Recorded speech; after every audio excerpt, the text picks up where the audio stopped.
homem terreno nem sabe quem é, pois perdeu a fé no Senhor da verdade.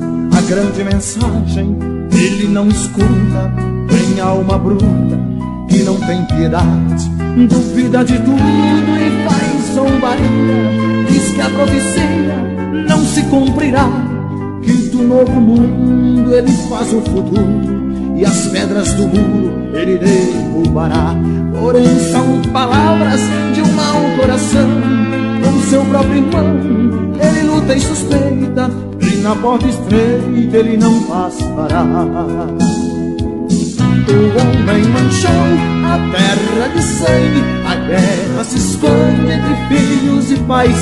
Olhando o mundo só vejo horrores, matanças e dores, suspiros e ais. Esqueceu até do seu Criador, do eterno amor que a história nos traz.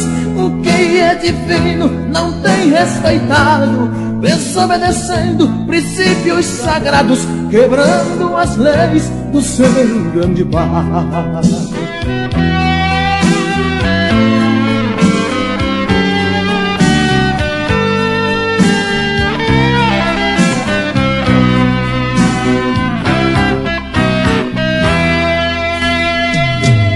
Hoje o homem só pensa em riqueza, cobiça as belezas da terra e do mar.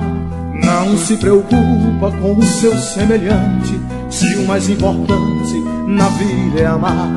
Esquece da vida espiritual, em um outro astral bem superior. Finge que não vê os 10 mandamentos, o maior exemplo que Deus deixou. Mas meu irmão, ainda há salvação, faça o bem e não olhe a quem, entre na estrada de paz e amor. O homem manchou a terra de sangue, a guerra se esconde entre filhos e pais.